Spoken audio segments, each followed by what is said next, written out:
Ya, ahí pareciera que ya entró el grupo fuerte. Seguramente se van a seguir conectando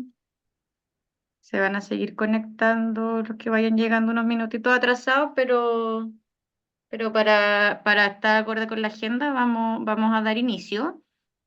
Primero darle la bienvenida a todos los invitados y asistentes a este conversatorio.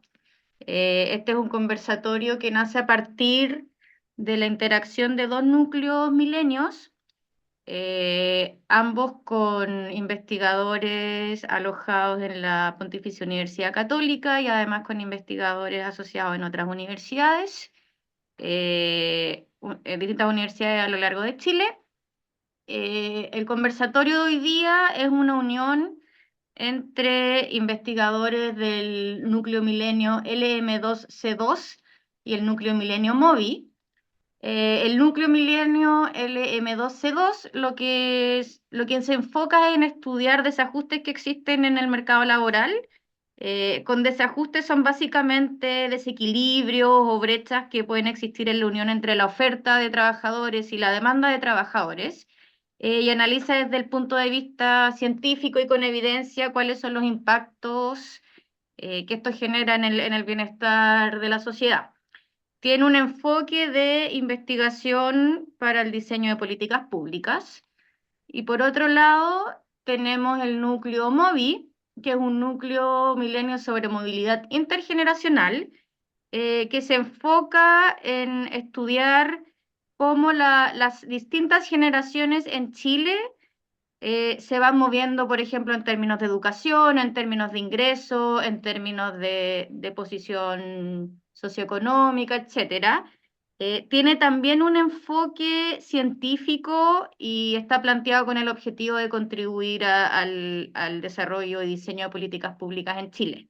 Entonces, en este sentido, si bien son dos núcleos distintos, con investigadores distintos, hay ciertos temas en común de estudio y también de interés que los une. Hoy día quisimos armar este conversatorio llamado Movilidad Social en Chile, desafíos pendientes para su monitoreo. ¿Es posible una nueva infraestructura de datos?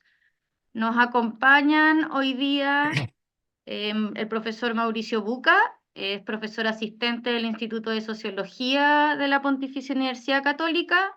Mauricio es doctor en Sociología de la Universidad de Cornell en Estados Unidos y es uno de los investigadores principales del núcleo LM2C2. Bienvenido, Mauricio. Por otra parte, tenemos Muchas al gracias. profesor Ernesto San Martín, profesor titular del Departamento de Estadística de la Pontificia Universidad Católica. El profesor San Martín es doctor en Ciencias de la Universidad Católica de Lovaina y es el director del Núcleo Milenio Móvil. Entonces, ya para dar inicio a las presentaciones y a la discusión, quiero dejar con ustedes a Mauricio, que va a empezar dando una pequeña presentación introductoria respecto a qué es la movilidad social. Perfecto, sí, muchas gracias. Sí, voy a hacer una pequeña introducción para aclarar conceptos al momento de hablar de movilidad social y sobre todo me voy a enfocar en tres formas de medir movilidad social y las limitaciones y los desafíos que tienen en términos de disponibilidad de datos. Entonces, ven mi pantalla, ¿cierto? Mi presentación. Sí, Mauricio, Ya, sí. entonces, partamos. ¿Qué entendemos por movilidad social? Aquí esta foto lo que muestra es como la clásica imagen como de clase media americana, muy asociada como a esta idea del sueño americano. Y pongo esta imagen porque hay varias nociones recurrentes que son un poco, Mauricio, que disculpa, yo no puedes, estoy ¿sí? viendo la imagen. No sé si seré solo yo. ¿Ves un título o nada? Veo una slide roja con letras blancas. Movilidad social en Ah, y Chile. no se ve nada más, o sea, no está No. avanzando esto. No está Eh, avanzando. chuta, a ver, déjame tratar de compartir de nuevo. Ahí, Ahí todavía veo lo rojo, pero cambió el borde de la solo lo pantalla. rojo. Ahí, ¿qué ven ahora? Solo lo rojo. Solo lo rojo. A ver, ya, déjame tratar de nuevo. qué lata esta cuestión. A lo mejor si Ahora se Ahí, cae, que ahí pasó ahí sí. algo verde que dice, ¿qué entendemos verde, por movilidad ya. social? Ahora, ¿una foto o sigue lo verde? Sigue lo verde. Ya. Déjame tratar de hacerlo de otra forma. Ahora están viendo mi escritorio, ¿cierto? No, seguimos lo verde. Ah, sigue lo verde. Yo creo que estás como con dos pantallas. Sí, voy a sacar una, por la razón. Quizás conecta una nomás y compartes tu pantalla. Ahí vemos tu escritorio. Ya, ahora voy a abrir entonces esta cuestión. Ujú.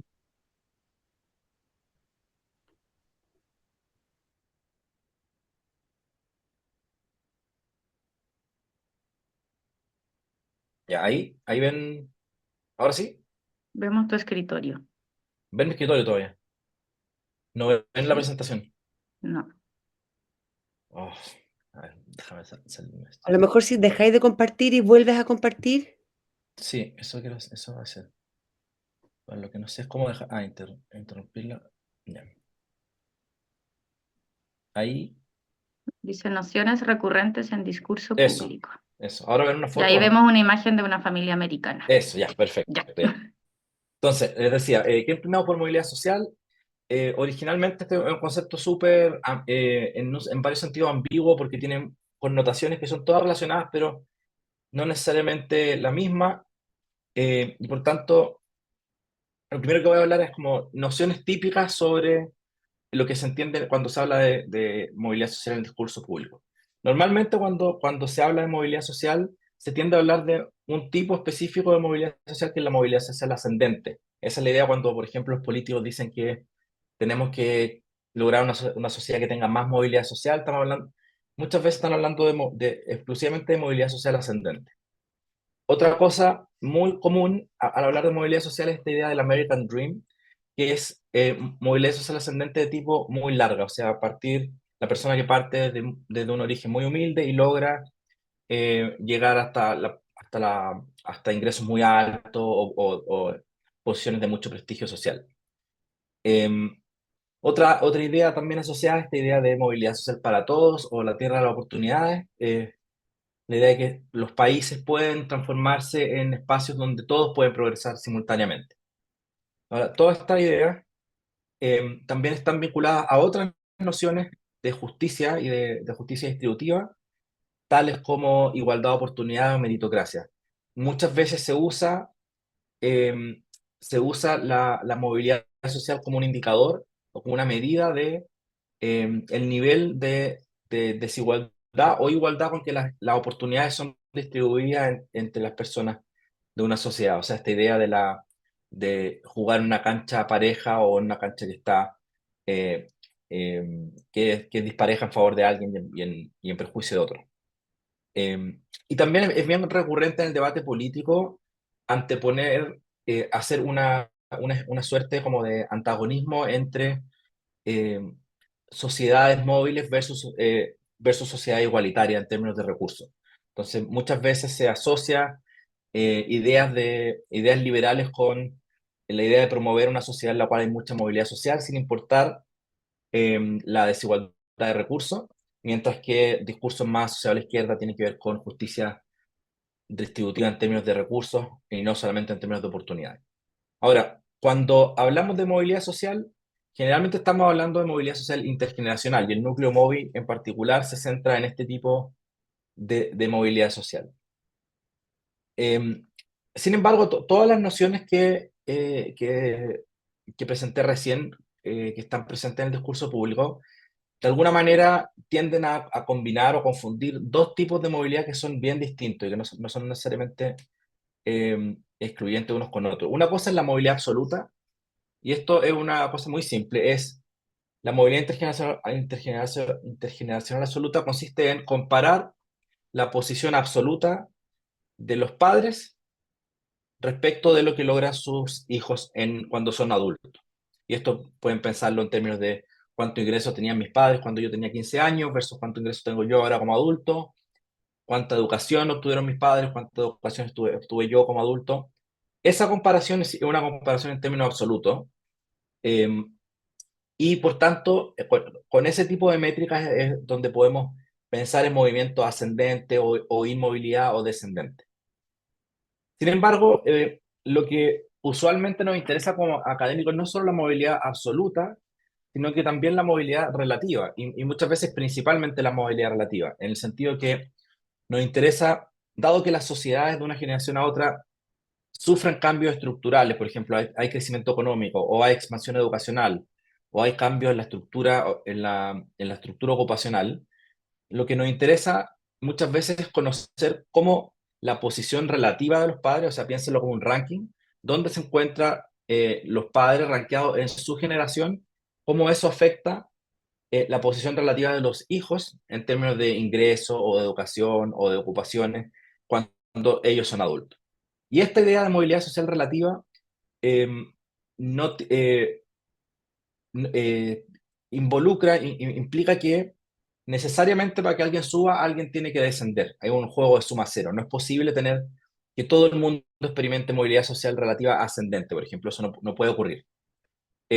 Esta idea de la movilidad social relativa es lo que usamos generalmente como un proxy de distribución de oportunidades. Y lo tomamos como las medidas de movilidad social relativa, de alguna manera nos dan una idea de cuánto importan los así llamados accidentes de la cuna o las circunstancias de vida de una persona para determinar el destino socioeconómico de esa persona. Ahora, movilidad social con respecto a qué, aquí hay un montón la lista de posibles cosas sobre las cuales nosotros podemos analizar movilidad es muy amplia. Clásicos estudios se enfocan en movilidad de clases sociales o grupos ocupacionales, movilidad de estatus, entendido como prestigio, movilidad educacional, movilidad de ingreso, por ejemplo, o de riqueza, más comúnmente, a pesar de que los datos sobre riqueza son de difícil acceso, pero también hay cosas como, por ejemplo, cómo el estado de salud de una familia se transfiere intergeneracionalmente, cómo las posiciones políticas se transfieren intergeneracionalmente, y la lista puede seguir. Voy a abordar por brevedad tres tipos de estudios de movilidad clásicos en sociología, economía y otras disciplinas. Entonces, en sociología existe una larga tradición de estudiar movilidad social entre clases, entendida como grupos ocupacionales. Eh, Típicamente hay un montón de esquemas de clases, pero estamos hablando de pensar, por ejemplo, si la gente que tiene padres profesionales, cómo son sus chances de ser ellos mismos profesionales del futuro, la gente que creció en ambientes de clase trabajadora, lo mismo, cuáles son sus chances de terminar también en la clase trabajadora o subir hacia la clase profesional y cosas de ese tipo. Em, y ahí hay dos tipos de movilidad. En términos de movilidad absoluta, por ejemplo, una típica cosa que uno observa es que en diferentes países, y esto incluye Chile, la, la probabilidad de que una persona cuyos padres trabajaban, por ejemplo, en agricultura, que generalmente está en la parte baja de la distribución de prestigio ocupacional, la probabilidad de que una persona cuyos padres trabajaban en la agricultura o eran campesinos, ahora esté en la clase de servicio o en las profesiones, ha aumentado. Y esto, si uno lo piensa como jerárquicamente, significa que mucha gente eh, ha experimentado movilidad social ascendente. Ahora, esto, en términos absolutos, ¿significa que la distribución de oportunidades es más justa? No necesariamente, porque parte de ese cambio se puede explicar por el hecho simplemente de que hoy en día el tamaño del sector servicio o el tamaño del mercado de profesionales ha aumentado por cambio en la economía o por la expansión educacional.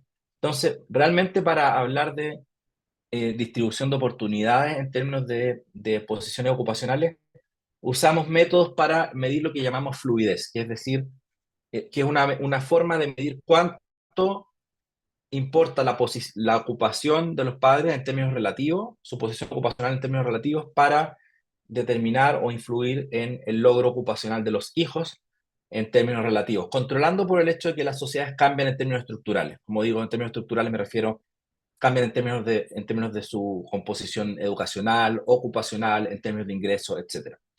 Y acá, pensando en los datos, lo que necesitamos para hacer este tipo de estudios es básicamente es muy simple esto, es tener datos sobre las ocupaciones, ojalá a un nivel de detalle alto, de los hijos, y también saber cuál era la ocupación de los padres. ¿Y por qué digo que esto es simple? Porque generalmente las personas, si uno les pregunta cuál es su ocupación y cuál es la ocupación de sus padres, tienen la capacidad de recordar con bastante certeza a qué se dedicaban sus padres o padre y madre. Entonces, para este tipo de estudios, el tipo de datos que necesitamos puede estar contenido en una encuesta esta a una sola cross-section. ¿Por qué? Porque la información retrospectiva tiende a ser confiable. La gracia, bueno, para esto se usa normalmente una cosa que se llama modelos lineales, que no voy a entrar en detalle, pero la gracia acá es que no solamente esto nos permite estudiar cuál es la fuerza con la cual la ocupación de los padres afecta a la ocupación de los hijos, pero también el patrón en que afecta. ¿Por qué? Porque muchas veces las barreras para la movilidad social no son homogéneas, sino que están concentradas típicamente en ciertas partes de la distribución ocupacional. Por ejemplo, en Chile lo que sabemos es que hay bastante fluidez en la parte media y baja, pero la barrera de la movilidad social ocurre la barrera está al momento de traspasar hacia la clase profesional o clase alta. Después, también podemos ver movilidad social intergeneracional en términos de ingresos, es decir, cómo los ingresos de mis padres se convierten en ingresos de los hijos al momento en su vida adulta. Y una típica medida que hay es la elasticidad intergeneracional de ingresos. Entonces, esto en términos más formales el modelo estadístico es muy simple, probablemente lo más simple que se puede tener. Tenemos, por un lado, el logaritmo natural de los ingresos de los hijos, y esto aquí me voy a detener un poco. Estamos hablando de ingresos permanentes o ingresos de largo plazo. Entonces necesitamos tener una idea de cuánto gana una persona en largo plazo, no solamente en un año. Y como único predictor, tenemos por el otro lado el logaritmo natural del ingreso de los padres. Y de nuevo acá tenemos ingreso de largo plazo de los padres. Es decir, necesitamos una medida que nos dé una idea de, en el largo plazo, no solamente en un año en particular, cuál era la situación económica de los padres, por tanto, cuál es la situación económica con la que fue criada una persona. Esto, en términos de datos, es súper demandante, porque de alguna manera lo que necesitamos es tener encuestas longitudinales que capturen a dos generaciones, la generación parental y la generación de los hijos. Y cuando digo dos generaciones, estamos hablando de datos de panel que tengan un largo de aproximadamente 20 o 30 años. Y la otra dificultad es que para hijos y para padres, pero especialmente para los padres, necesitamos ingresos a largo plazo, es decir, no solamente el ingreso en un año en particular, sino que típicamente se usa en promedio en una ventana de años. Por ejemplo, se promedian 10 años de ingresos para cada padre. Entonces, los datos que necesitamos son muchísimos y en la actualidad estos datos vienen ya sea de datos de registro, generalmente registros administrativos de impuestos, que están disponibles sobre todo en países nórdicos, o encuestas de panel, encuestas longitudinales que tienen una larga data, o sea, encuestas, por ejemplo, que empezaron en los años 70 en Estados Unidos. En Chile todavía no tenemos nada comparable y eso es parte de lo que vamos a discutir. Entonces, acá, la medida que uno usa es esta elasticidad intergeneracional, no va a entrar en la parte técnica, pero se puede leer como eh, un aumento en un dólar, por ejemplo, en un peso o en 1.000 pesos del ingreso de los padres, porcentualmente, perdón, un ingreso 1% de los padres, ¿cuánto se transfiere porcentualmente en términos de ingresos de los hijos? Y ahí en el fondo de esta medida, este coeficiente es una medida de inmovilidad, por tanto, el reverso lo tomamos como una medida de movilidad social. Mientras el ingreso de los padres más afecta al ingreso de los hijos, tenemos menos movilidad social. Y aquí, así es como se vería, por ejemplo, una sociedad con movilidad intergeneracional de ingresos nula, es decir, los padres transfieren los ingresos perfectamente a su hijo, los padres reproducen el ingreso de su hijo. Aquí coloreé en rojo la gente que tiene, por cualquiera sea la circunstancia, mayores ingresos que sus padres, y en azul la gente que tiene menores ingresos que sus padres. Y aquí vemos en el fondo que eh, es perfectamente posible que una sociedad en la cual no hay nada de movilidad relativa haya ciertas personas que experimentan en términos absolutos movilidad ascendente y otras que experimentan en términos absolutos movilidad descendente. En una sociedad, por el contrario, con movilidad perfecta, se vería más o menos así, donde que básicamente la línea plana significa que cuánto ganaban mis padres cuando yo me estaba criando, cuando yo estaba creciendo, no afecta en nada mi ingreso esperado. O sea, mi expectativa de ingreso como adulto no es una función del ingreso de mis padres.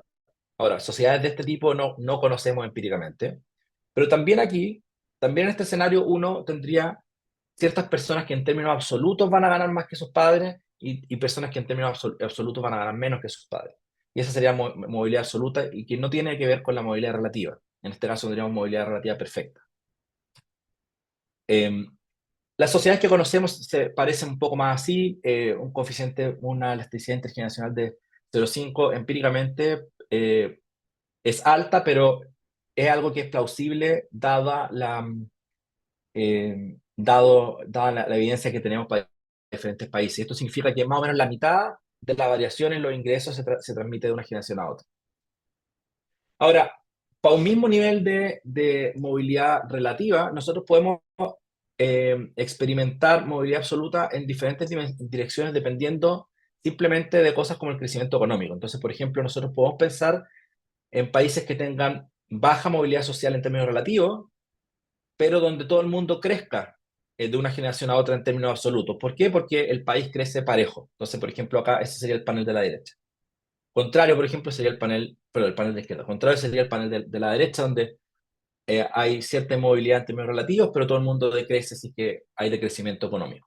Entonces, movilidad absoluta y movilidad relativa no hablan del mismo fenómeno. Vamos a saltar esta parte. Finalmente, otra forma de medir movilidad intergeneracional de ingresos, o al menos de aproximarse a eso, es una cosa que se llama correlaciones entre hermanos. Y acá, ¿cuál es la idea? La idea es que las familias y los entornos familiares, barriales, escolares son importantes a la hora de condicionar cuánto uno logra en el futuro, ya sea en términos de ingreso o en términos de educación. Uno debería esperar que los hermanos de una misma familia, gente que fue expuesta al mismo ambiente familiar o al mismo contexto social, tengan resultados similares en el futuro. O sea, que sus ingresos sean similares, que sus niveles educacionales sean similares, etc. Esto lo medimos con esta medida de correlación entre hermanos. Aquí les pongo el cuadro de Botero, que es como sobre la familia del presidente, que captura súper bien esta idea. Que en el fondo una familia aventajada es capaz de transmitir ventajas a todos sus miembros. Y acá, en términos de necesidad de datos, esto tiene una gran ventaja y es que no necesitamos tener información sobre los ingresos de los padres. Por tanto, no es necesario que tengamos un panel tan largo. Lo que sí necesitamos es tener buena información sobre los ingresos de los hijos y sobre todo tener una forma de identificar quién es hijo, quién es hermano con quién y qué tipo de hermano. Porque acá, obviamente, juegan tantos factores genéticos, heredabilidad genética como heredabilidad social. Y muchas veces esas cosas interesa poder identificarlas. Entonces, como les decía, la intuición es que en la medida que los hermanos comparten genes y un ambiente, si genes y ambiente son importantes para determinar el resultado socioeconómico, no esperaría que los hermanos fueran similares en términos de sus resultados sociales futuros como adultos. ¿Y cómo estimamos esto? Simplemente descomponiendo la variabilidad en términos de ingresos en dos componentes. Lo que ocurre, la variabilidad de ingresos, por ejemplo, que ocurre entre familias versus la variabilidad de ingresos que ocurre dentro de la familia. O sea, y se asume que esa variabilidad de ingresos que hay dentro de una familia es idiosincrática, en el sentido que no es explicada por el background socioeconómico. Ese es un supuesto. Bajo ese supuesto, nosotros podemos usar las correlaciones entre hermanos como una forma de aproximarnos a una idea de movilidad social, a pesar de que esta no es propiamente una medida de movilidad social. Si vemos en términos de qué sabemos al respecto sobre correlaciones entre hermanos en el mundo, es muy consistente con lo que sabemos a través de elasticidades intergeneracionales, es decir, que en los países nórdicos, tanto la elasticidad intergeneracional de ingresos como las correlaciones entre hermanos tienden a ser las más bajas conocidas, en torno a 0,20, mientras que en Estados Unidos ese número se acerca más, va entre 0,40 y 0,50. Para Chile yo no conozco estudios que usen correlación entre hermanos, pero es una alternativa que sería interesante explorar. Como les decía, porque es mucho menos demandante en términos de datos, a pesar de que requiere una serie de supuestos, pero son estudios que al menos con la infraestructura de datos que tenemos en Chile serían más factibles de realizar. Muchas gracias. Gracias, Mauricio, por la presentación. Vamos a pasar ahora, según la agenda, a la discusión que hará el profesor Ernesto San Martín, primero refiriéndose a qué es lo que hace el núcleo de movilidad intergeneracional, qué es lo que se ha hecho hasta ahora, y transicionando hacia la pregunta central de nuestro conversatorio: ¿es posible una nueva infraestructura de datos? En el sentido de la agenda que busca transparentar y monitorear datos para el diseño de políticas públicas. Ya, oye, muchas gracias. Ya, no tengo una presentación hecha porque mi computador se murió, digamos, entonces. Pero voy a ser bien esquemático y contarles un poco lo que hemos estado haciendo en el núcleo. Eh, bueno, una de las cosas que nosotros tenemos y que parecía, bueno, siempre tiene ciertas promesas, ¿no es cierto? Una base de datos bastante larga, como se mencionaba recién, ¿no? Una base de datos que comienza cuando los estudiantes rindieron el CIMSE, la prueba CIMSE en el año 2004. Esos estudiantes, ese grupo de estudiantes estaba en octavo año de enseñanza básica y luego 5 6 en el 2006 estaban en segundo medio. Y por los calendarios de la época de cómo se aplicaba el CIMSE, eh, fueron vueltos a medir, digamos, en términos de la prueba y de los cuestionarios que responde, bueno, alguien en la casa, porque se envía un cuestionario, se supone que podría ser el padre, la madre, un cuidador, probablemente puede ser hasta el hermano mayor el que responde el cuestionario. Y en ese cuestionario hay información, se preguntaba, ¿no es cierto?, en el 2004 y en el 2006, si es que el ingreso familiar, ¿ya? Y ese ingreso familiar se reportaba en categorías. Por ejemplo, el ingreso familiar es entre, por decir algo, 100.000 pesos y 200.000 pesos, o entre 201.000 pesos y 300.000 pesos, etcétera, en ambos años. Luego, esos mismos estudiantes en segundo medio, 2006, 2007, 2008, rinden la PSU, lo que era la PSU antes. Y nuevamente hay cuestionarios. Y en particular, una de las cosas importantes es que los estudiantes tenían que reportar no solamente su RUT porque se están matriculando, ¿cierto? Matriculando en el sentido de querer rendir la prueba, sino que también se les pedía el RUT del padre y el RUT de la madre.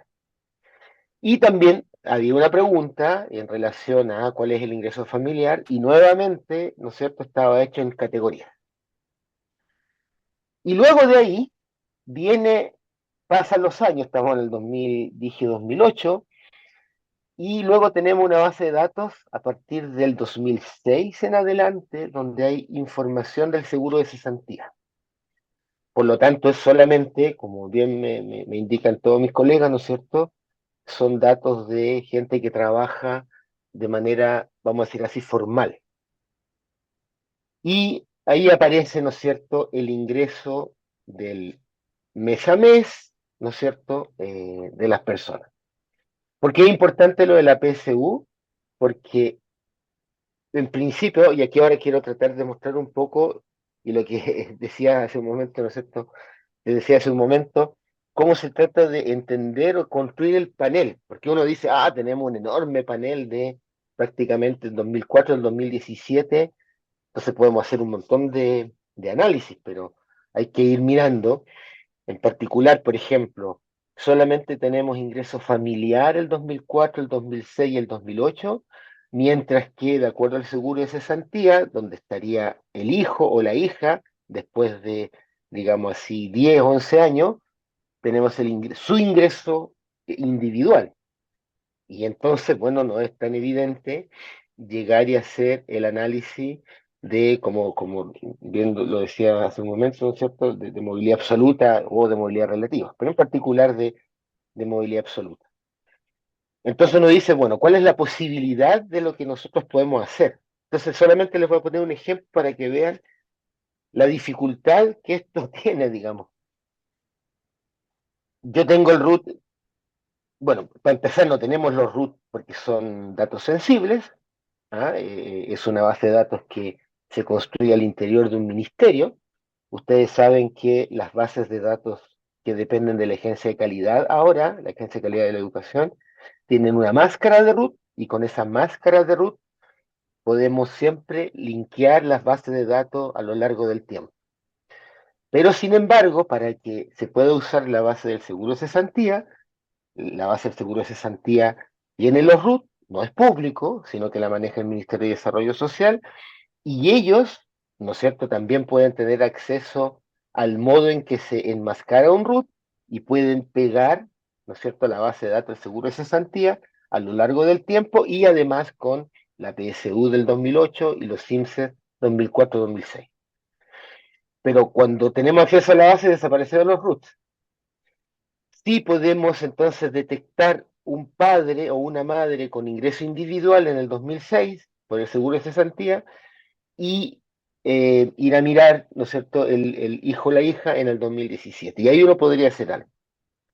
¿Cuáles son las dificultades? Porque eso lo podemos hacer, hemos estado haciendo análisis al interior, si uno simplemente se reduce a los datos disponibles en el sentido de poder linkear 2006 padre-madre con 2017 hijo-hija, de repente usando alguna información adicional del 2018-2016 para los hijos y también algo entre el 2006 y el 2008 o algo así para los padres. Entonces uno puede hacer un ejercicio de movilidad absoluta, es que no me equivoco, y uno mira las correlaciones que hay, ¿no es cierto?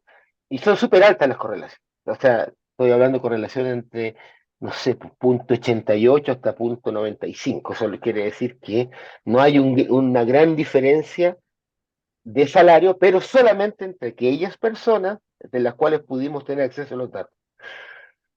Entonces, ¿qué es lo que nosotros también nos preocupa en el núcleo? Es un asunto más bien metodológico. ¿Cuánto dejamos de saber, de aprender, una vez que hemos logrado armar o entender, ¿no es cierto?, lo intrincado que es esta base de datos?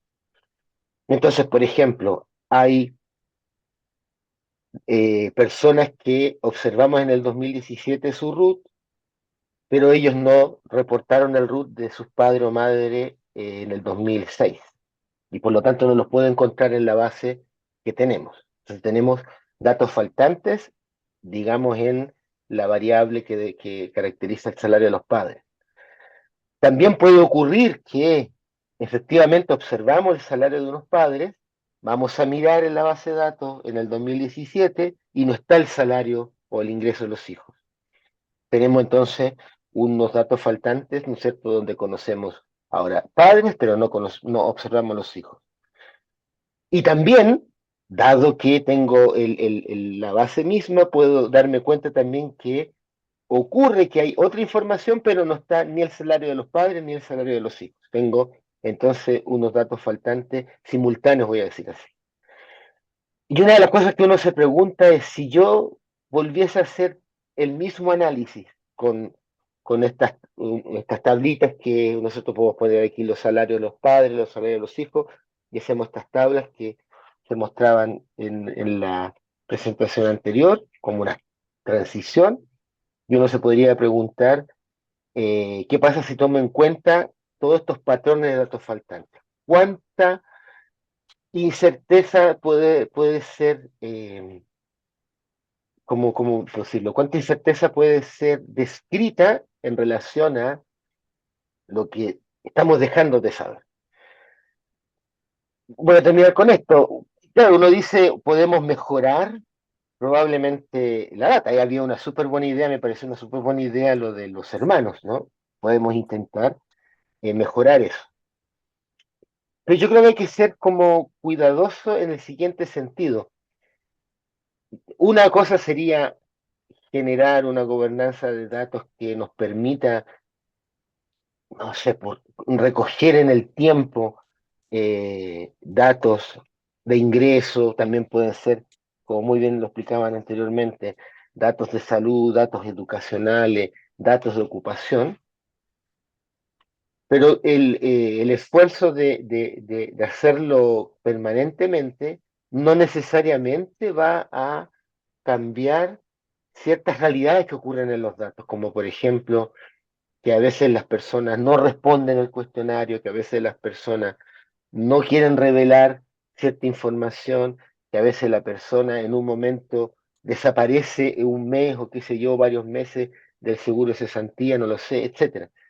Entonces, creo que hay como una tensión entre intentar crear una infraestructura para poder entender en términos un poco más científicos, ¿no es cierto?, tanto la movilidad absoluta como la movilidad relativa y toda esta interesante discusión de si es un país o como el lugar que ofrece muchas buenas oportunidades o no, pero versus el hecho de que siempre vamos a tener una cierta fragilidad en los datos que simplemente está relacionada con las actitudes de las personas cuando responden los cuestionarios o incluso probablemente también puede que haya información, yo me imagino en el servicio de puesto interno debe haber mucha información, pero utilizarla es súper complejo porque es sensible.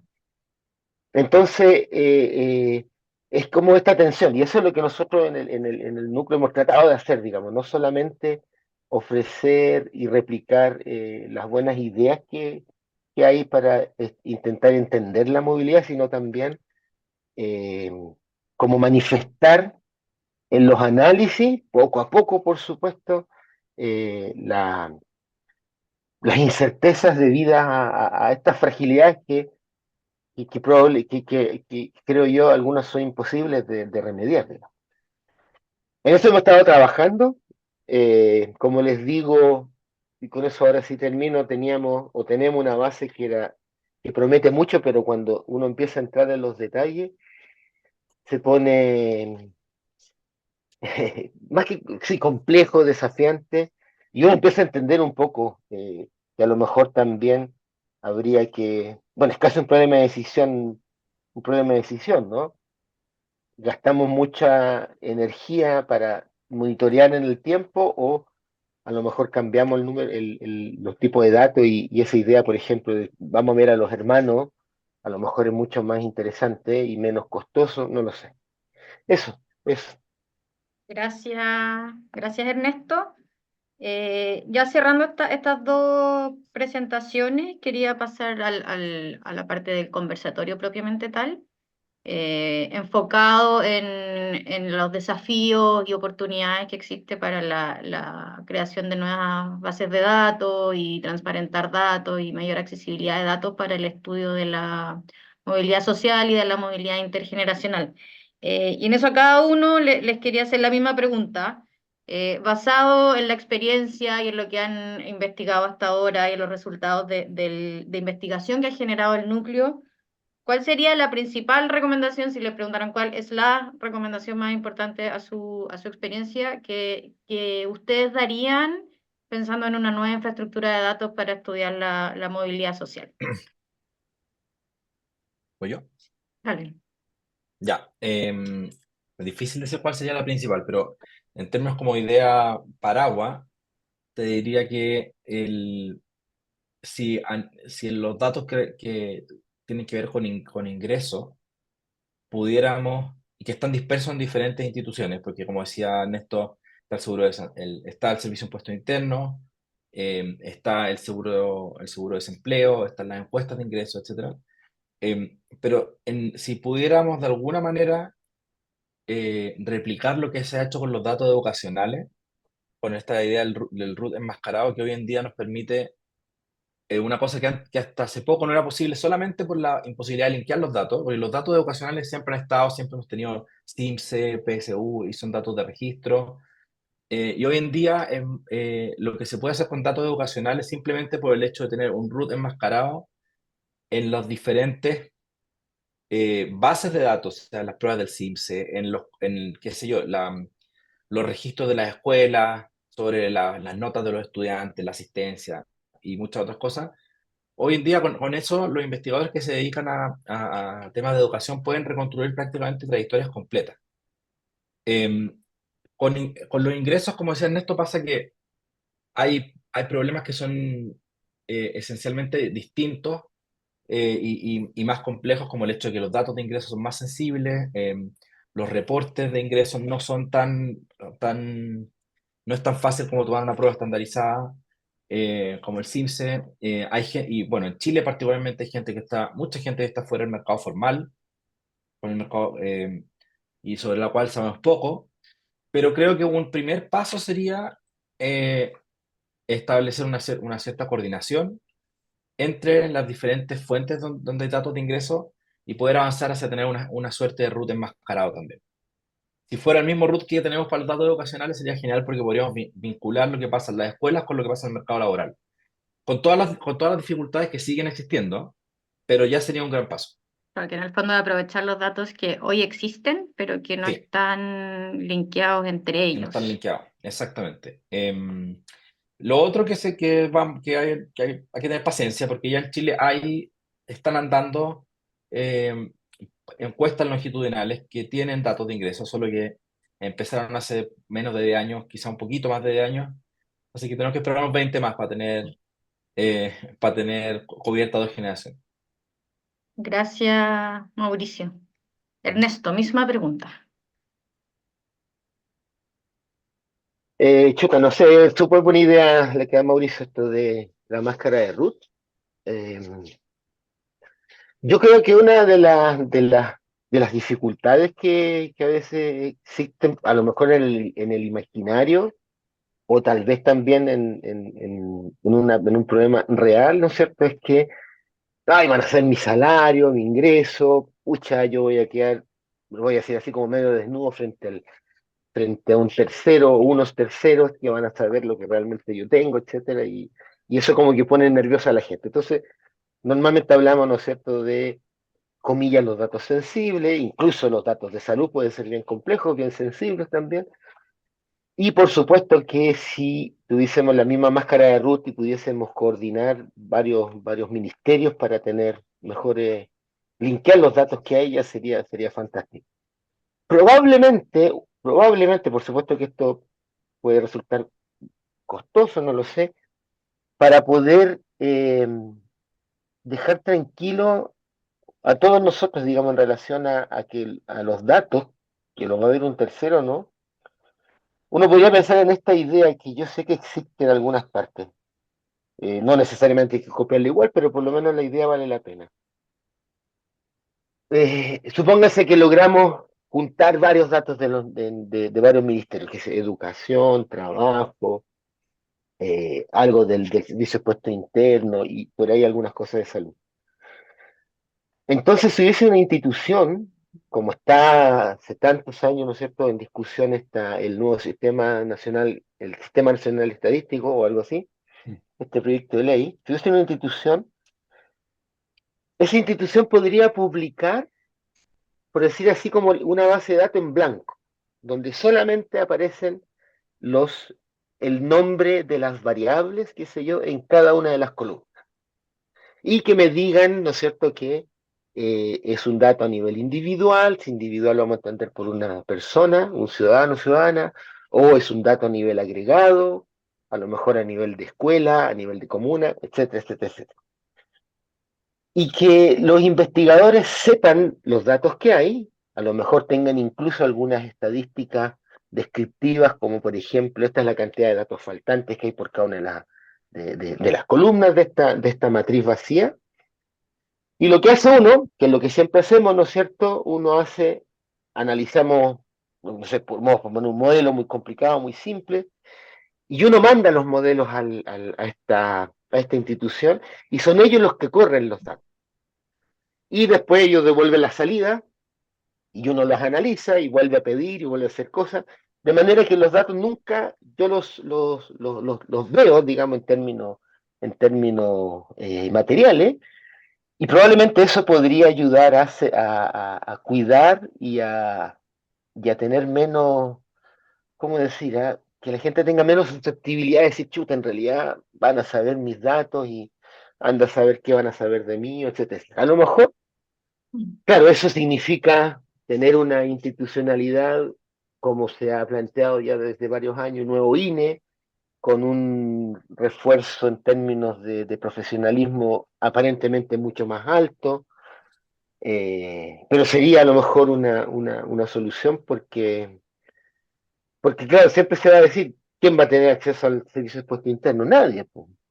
Claro, Habría que hacer que ser, digamos. es un buen punto pensando ahora que también hay más disponibilidad tecnológica, porque hoy día, por ejemplo, para acceder a ciertas bases de datos de carácter confidencial, que de todas maneras están bloqueados los root, etcétera, hay que ir a los computadores de impuestos internos o ir físicamente a una oficina y sentarse en el computador. Entonces, eso también genera restricciones de tiempo, genera restricciones según el número de computadores que hay disponibles para investigadores que están fuera de zonas metropolitanas clásicas. Entonces también ya existe más tecnología para de repente hacer eso de forma remota, que por supuesto con todas las medidas de seguridad en los sistemas operativos para que no se puedan extraer los datos, etcétera. Sí, me parece que las dos son muy buenas ideas que en el fondo van en el sentido de aprovechar lo que tenemos, lo que existe, para hacerlo más accesible o más disponible para investigación.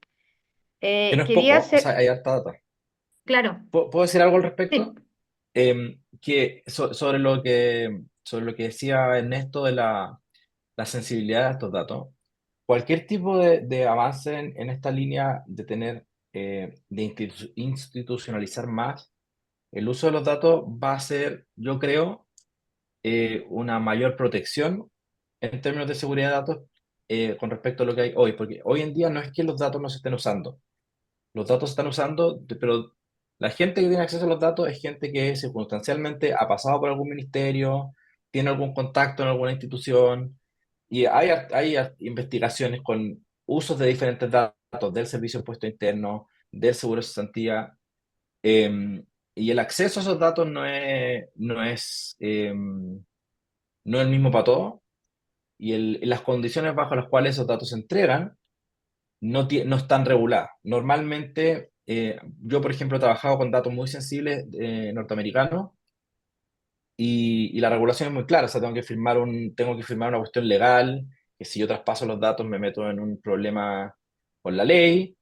Tengo que ya sea ir a trabajar a un cuarto, a una sala que tiene dos llaves, que no tiene internet, qué sé yo, o meterme a un servidor que no tiene internet con varias como pasos de seguridad. Ahí en el fondo, ¿cuáles son las modalidades? Bueno, son varias las modalidades posibles, ya sea como ir físicamente, usar un servidor sin internet o lo que sea. Pero el punto es que yo creo que en términos de protección de datos, es más seguro abrir los datos de una manera muy clara, con muy buena regulación, versus tener un acceso a los datos que depende exclusivamente de estar en el lugar correcto y en el momento correcto. O sea, Eh, ahí no tenemos igualdad de oportunidades, digamos. exactamente, sí, Claro, tener igualdad de oportunidades hay que tener igualdad de oportunidades. en el acceso a datos. quería cerrar con una última pregunta, pero para dejar tiempo también para dos o tres preguntas del público. Respecto a lo que nos hemos referido menos, que es el monitoreo de datos. ¿Qué, qué significa en términos científicos o en términos académicos el monitoreo de datos? Porque uno podría pensar como en una plataforma de visualización, uno podría pensar en un monitoreo del tipo administrativo, que efectivamente las bases de datos se van construyendo, etcétera. Te respondo por mi lado. O sea, pensando en cuando conversamos de este tema, salió esta idea del monitoreo porque en Chile los datos que existen le han permitido al Estado y a los investigadores, o sea, a la gente que hace políticas públicas y a los investigadores académicos, monitorear una serie de cosas que hoy en día son información que damos por sentada y que es tan pública que hace noticia en los diarios. O sea, cuando sale, por ejemplo, la CACEN, se hacen entrevistas, se hacen reportes, se hacen presentaciones con los datos de pobreza, con los datos de desigualdad. eh, y eso, y en el fondo ha permitido que exista un monitoreo constante de los avances que tiene el país en determinadas áreas importantes. Entonces, por ejemplo, nosotros sabemos, todo el mundo sabe, más o menos todas las personas informadas saben que, qué sé yo, la pobreza se redujo como de casi un 50% a un 5% en los últimos 30 años, que la desigualdad ha bajado, pero muy poquito. Pero cuando hablamos de movilidad social, que es un tema que aparece recurrentemente en el discurso público, no hay una referencia, no hay referencia de evidencia porque no tenemos evidencia, no tenemos capacidad de monitorear, no sabemos cómo está hoy, ni cómo está, cuánta movilidad social hay hoy, ni cuánta hubo hace 10 años, y mucho menos hace un par de décadas. Entonces, y como te digo, es un tema que es recurrente en el debate público por su relevancia. Entonces, eh, sería muy importante para la evaluación del estado de las políticas sociales y el estado de cosas más generales como la cohesión social, tener una infraestructura de datos que nos permita hacernos una idea, aunque sea una idea como dice Ernesto, aunque sea una idea con ruido, porque los datos no van a ser perfectos, pero aunque sea una idea con ciertas medidas de incertidumbre, pero tener una idea de dónde estamos parados. En movilidad social, hoy en día en Chile sabemos bien poco de si nos parecemos más a Dinamarca, si nos parecemos más a Estados Unidos, si nos parecemos más a países de África subsahariana. No sabemos, yo he visto estimaciones que de hecho apuntan en todas las direcciones que mencioné. Eso. Gracias, Mauricio. Ernesto, no sé si tienes algo que agregar respecto Puedo complementar a nomás, como muy bien dice Mauricio, ¿no? Por lo menos yo he trabajado más antiguamente con datos educacional y claro, ahí uno entiende lo que, o por lo menos uno le pone contexto a lo que uno quiere decir con monitorear. Por ejemplo, la agencia de calidad Mm. sigue a las escuelas, ¿no es cierto? Todos los años. Entonces, ¿cómo lo hace? Bueno, hay todo un esfuerzo del Estado en aplicar una prueba CIMSE todos los años al cuarto básico. Eso fue una decisión que se tomó eh, en el primer gobierno de Bachelet, porque antes era cuarto, octavo, segundo, cuarto, octavo, segundo, y se decidió todos los cuartos siempre. Se aplican cuestionarios, entonces uno dice, ya tengo un seguimiento y por el calendario de repente hay estudiantes que vuelven a ser medidos. Claro, van a estar todos los problemas que son legítimos, digamos, eh, de la conveniencia o no, o cuáles son las sensaciones que se produce cuando se habla de monitorear. A veces se puede confundir con vigilancia, pero cuando uno quiere entender un poco cómo van progresando, no sé, por la gente, cómo le está yendo en matemática, en lenguaje, o incluso qué es lo que está ocurriendo después con la presencia de hijos, hijas de padres inmigrantes en las escuelas públicas, uno puede mirar esas cosas y se pueden hacer ideas muy, más o menos, bastante claras de lo que está ocurriendo. Entonces, monitorear significa, además, tener como la fuerza logística y económica de permanentemente estar, ¿no es cierto?, aplicando ciertos instrumentos u observaciones, o a lo mejor hay que inventar algo ahí en términos de lo que nos convoca para la movilidad, pero hacerlo permanentemente, sin dejar de hacerlo, digamos. Incluso cuando a veces ha ocurrido que la misma agencia de calidad dejó de medir por la pandemia, por ejemplo, toda una serie de discusiones que se arman, se vuelve a medir después de 2 años de la pandemia, es que estos datos en qué sentido son o no son interesantes para poder remirar el monitoreo anterior. Hay un montón de discusiones que se logran hacer, pero eso requiere estar un esfuerzo sistemático, claro, permanentemente estar y con aplicando en eso. institucionalidad y recursos y Claro. seguimiento. Bueno, para terminar, quería dejar unos minutitos abiertos al público por si tuviesen preguntas respecto a lo que conversamos hoy día o respecto a temas asociados a las temáticas de los dos núcleos que participaron hoy día en este conversatorio. No veo que Voy a abrir el chat por si alguien escribió por el chat, pero no veo que...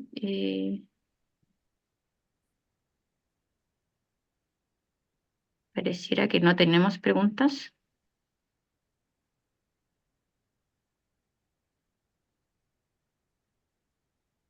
Aquí Hay un hay un comentario mensaje. Sí. en el chat. Francisco Cerón. Dice, gracias, muy interesante, solo dos cosas. CBS en Países Bajos tiene convenios con universidades para acceso remoto a datos personales desde oficina especial en cada universidad, vía firma, compromiso formal, legal, etcétera. Probablemente es similar a lo que Mauricio indica en Estados Unidos. Lo que comentaba Ernesto es lo que el IS de Luxemburgo realiza con encuestas de hogares. Chile aporta con la CACEN. Claro, que en el fondo es esta misma idea de disponibilizar o facilitar acceso a información que existe, de manera que pueda ser usada eh, para estos fines. Gracias, gracias Francisco. Bueno, entonces yo creo que estamos justo en la hora para cumplir con lo agendado. Aquí aparece otra pregunta. Juan Ignacio Merlo, hola, ¿cómo evaluarían la CACEN como base de datos para hacer estudios de movilidad intergeneracional medida con la educación? Parto yo, respondo yo. Súper buena pregunta, Juan Ignacio. La CACEN, los datos educacionales de la CACEN son buenos, pero la CACEN es una encuesta de hogares, entonces la limitación que encuentras es que la única forma en que tú identificas un vínculo entre padres e hijos es a través de la corresidencia. Es decir, si va a ver cuál es la correlación, por ejemplo, entre los años de educación de padre o madre con sus respectivos hijos, tienen que ser aquellos hijos que se encuentran habitando todavía con ellos.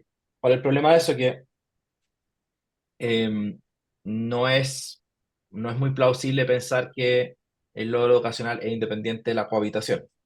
O sea, generalmente la gente que cohabita es gente más joven. Em, Ahora, es cierto que en Chile particularmente y en otros países no es poco común que los hijos se queden hasta bien tarde en la casa de los padres, pero también eso depende del nivel socioeconómico y de otras cosas. Entonces, tiene esa gran limitación y en el fondo va a estar siempre restringido a estudiar el vínculo que hay entre padre e hijo en la medida que cohabitan. Eso te diría. Y quizás ahí uno también podría buscarme formas como de corregir por esta selección o Sí, modelar sí, sí, sí. selecciones de cohabitación. Exacto, claro. Claro, porque tampoco tenemos un patrón claro. Que puede ser que también personas con menos recursos cohabiten porque no pueden independizarse, pero también personas con más recursos están en casas que son más grandes, entonces también puede ser más Claro, cómodo, hay exacto. varios aspectos. Entonces, claro, también es un tema, puede ser un tema de estudio con la propia CACEN, Claro. da esa También limitación. obviamente la gente cuyos padres, cuya familia vive en lugares urbanos, tiende mucho más a cohabitar que la gente que se movió forzosamente para ir a la educación superior, por ejemplo. Claro. Entonces, ese tipo de consideraciones.